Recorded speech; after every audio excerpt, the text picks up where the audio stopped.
तो बच्चों triple integral कर रहे थे हम एक्सरसाइज 8F उसी को कंटिन्यू करेंगे अकॉर्डिंग टू बुक। मैं तुम्हें सम्स करवा रही हूँ 8F आज तुम्हें कंप्लीट करवा दूंगी। उसकी PDF जो है वो बुक्स की जो बुक के सम्स की है वो मैं तुम्हें आज भेज दूंगी। ठीक है, 8F तक अपनी जो है तुम वो नोट्स बनाओ, उसको तैयार करो। देखो क्या है, ट्रिपल इंटीग्रल में 3 इंटीग्रल्स को सॉल्व करना है हमें। अगर तो लिमिट सिंपल दी है तो हम उसको एज इट इज़ सॉल्व करेंगे, कांस्टेंट में दी हैं तो ठीक है। अगर तुम्हें वेरिएबल्स में दी हैं तो तुम्हें ध्यान रखना है कि कौन सी लिमिट किसकी है। ठीक है, अगर एक्स जेड की लिमिट है तो वो वाई की होगी, अगर एक्स की है तो अगर लिमिट जो है वो वाई एक्स में है तो उसको जेड में ले लो, अगर लिमिट जो है वो एक्स में है उसको वाई में ले लो, और कांस्टेंट है तो उसको एक्स में ले लो। ठीक है, वो हमने लास्ट जो मैंने तुम्हें वीडियोस भेजी थी वो सारा हमने ऐसे किया था। अभी लिमिट्स जो है वो तुम्हें एक रीजन में दी हैं। ठीक है, रीजन में दी हैं और कुछ नहीं दिया है। ठीक है, 3 इंटीग्रल इसको सॉल्व करना है ट्रिपल इंटीग्रेशन को। किस रीजन में? इस रीजन में। अब देखो इस रीजन से इतना तो पता लग रहा है कि लोअर लिमिट तीनों की क्या होगी, 0 0 0 होगी। ठीक है बेटा, ये वीडियो ये देखने से पहले इससे पीछे वाली वीडियो ज़रूर करना, उसके बाद यहाँ पे आना। ठीक है, ये तीनों की लोअर लिमिट तो 0 0 की, अपर लिमिट यहाँ से निकलेगी। अब इसमें जब ये तुम्हें ऐसा सम दिया है ट्रिपल इंटीग्रेशन में रीजन में, तो तुमने एक दिमाग में अपने ध्यान रखना है क्या, कि एक्स की लिमिट तुमने कांस्टेंट में लेनी है, नंबर एक। वाई की लिमिट तुमने इन टर्म्स ऑफ एक्स लेनी है, और जेड की लिमिट तुमने in terms of X and Y लेनी है। बाकी तुम इसके अलावा भी अपना कोई फंडा बना सकते हो, मतलब तुम कुछ भी कर सकते हो, जैसे एक्स की लिमिट वाई में ले लो, वाई की लिमिट जेड में ले लो, लेकिन ये एक तरीका दिमाग में रखोगे तो ठीक रहेगा, है ना। क्या बोल रही हूँ मैं, एक्स की लिमिट लो कांस्टेंट में, वाई की लिमिट लो इन टर्म्स ऑफ एक्स, और जेड की लिमिट ले लो in terms of X and Y. समझ गए? तो इसी का हिसाब से चलेंगे। देखो एक्स की लिमिट जब यहाँ पे कांस्टेंट लेनी है तो इन दोनों को 0 रख दिया मैंने, तो क्या आ गया, एक्स लेस देन 1। वाई की limit in terms of x लेनी है तो जेड को 0 अज्यूम कर लो, तो वाई क्या आ जाएगा, 1 माइनस एक्स। अब जेड की लिमिट दोनों में लेनी है तो Z less than 1 minus X minus Y आ जाएगा। ठीक है, अब हम अपना इंटेग्रल बनाएंगे। इंटेग्रल बनाने के लिए क्या आएगा, देखो सबसे पहले मैंने तुम्हें बताया ऐसे लिमिट्स रखनी है जिसमें 2 वेरिएबल है वो अंदर रखनी है, एक वाली बाहर और कांस्टेंट वाली उससे बाहर। ठीक है जी, तो ये हमारा आ जाएगा, ये गिवन इंटीग्रल है, आ जाएगा। इसको सॉल्व कर लेना अब तुमने और तुम्हारा ये आंसर आ जाएगा। ठीक है, मेन इसमें लिमिट्स एंड इंटीग्रल बिल्कुल इजी इजी है, इनको देखना है और करना है। नेक्स्ट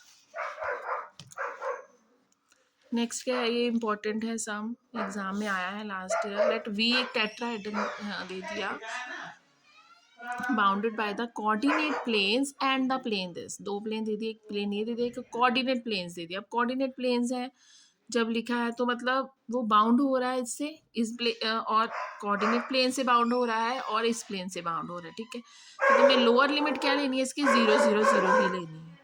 ठीक है, और अपर लिमिट यहाँ से निकलेगी। देखो क्या है, तो रीजन क्या बना मेरे पास, एक्स की लिमिट क्या होगी, देखो एक्स की लिमिट मैंने तुम्हें बोला कांस्टेंट ही लेनी है, लोअर लिमिट सबकी 0 0 0।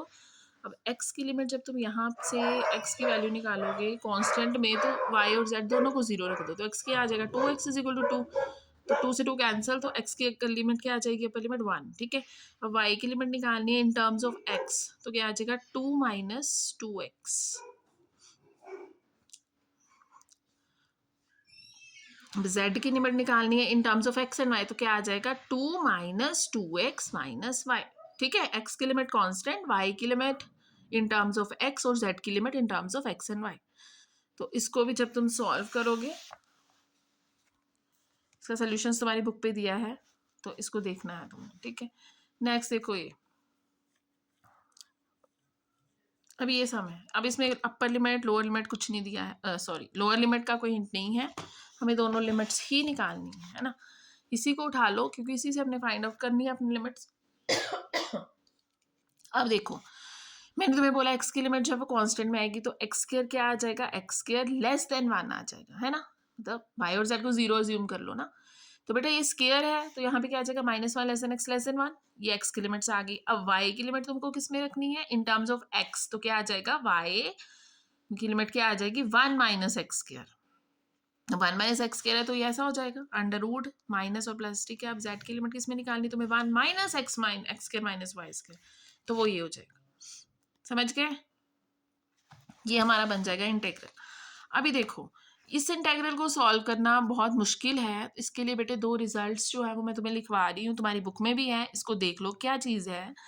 जब भी एफ जेड मतलब ये मतलब जो भी फंक्शन है वो ये है ना हमारे पास, ठीक है। अगर हम उसमें माइनस रखते हैं, अगर हम उसमें माइनस रखें और वो ऑड आए, F Z is equal to this, अगर एफ माइनस जेड ऑड आए तो अगर लिमिट ये हो ना मतलब -a to a मीन्स की अपर लिमिट और लोअर लिमिट सेम हो, एक माइनस की एक प्लस की हो, तो हमारा आंसर क्या आ जाएगा इंटेग्रल का, जीरो आ जाएगा, ठीक है। सीधे जीरो लिख देना और सॉल्व नहीं करना। अब देखो इसका जीरो आएगा तो इसका भी जीरो होगा, इसका भी जीरो होगा, आंसर जीरो हो गया, समझ गए। जब भी F Z is equal to F Z कोई फंक्शन है उसमें मैं फंक्शन को माइनस रखती हूँ तो आंसर ऑड आता है, तो आंसर कितना आएगा, जीरो आएगा। अगर आंसर इवन आए तो क्या करना है, इसमें तो ऑड आ गया ना, देखो माइनस रखोगे ये भी माइनस, ये भी माइनस, ऑड आ गया। अगर आंसर इवन आए, जब हमारे पास लिमिट -a to a हो और यहाँ पे जेड का आंसर अगर इवन आए, माइनस रखने पे अगर आंसर इवन आ जाए तो क्या करना है, बाहर 2 से मल्टीप्लाई और लोअर लिमिट 0 कर देनी है और ऊपर a कर देना, ठीक है। अगर इवन आए तो बाहर 2, लोअर लिमिट 0, अपर लिमिट जो है वही रहेगी, और ये फिर इसको सॉल्व करें। ये दो रिजल्ट्स हैं ऑड और इवन के, और तुम्हारी बुक में अभी ये जो मैंने सम्स करवा रही हूँ सब में ही यही रिजल्ट लगाया है, क्योंकि इसका इंटीग्रल बहुत टफ हो जाएगा, ठीक है। अब ये देखो अगला सम देखो, ये चीज़ है, यहाँ से लिमिट निकाल लो, कैसे निकलेगी, एक्स की लिमिट कांस्टेंट में मतलब X square by A square less than equals to 1, इसको सॉल्व कर लो थोड़ा सा, ये आ जाएगा, ठीक है। वाई की क्या आएगी, Y square upon B square, 1 minus X square upon A square, Y की लिमिट हमने इन टर्म्स ऑफ एक्स निकालनी है, ठीक है। इसको एलसीएम लिया मैंने, बी को उधर ले गई तो ये आ गया, और फिर अंडर रूट है तो ऐसे आ जाएगा। उसी तरह जेड की ये आ जाएगी जी, इसको सॉल्व करोगे तो ये आ जाएगी, तो इसको भी बेटे सेम उसी तरीके से तुमने सॉल्व करना है। इसका भी जो फंक्शन है वो इवन सॉरी ऑड बनेगा तो इसका भी आंसर क्या आएगा, जीरो आएगा। तो ये चार सम्स हैं, एक्सरसाइज 8F जो है वो इन्हीं के अराउंड घूम रही है। एक्सरसाइज 8F बहुत इजी है और बहुत ही इंपॉर्टेंट है, इसमें से 2 सम्स आए हुए एग्जाम्स में, ठीक है। तो इसको नोट करो कॉपी पे,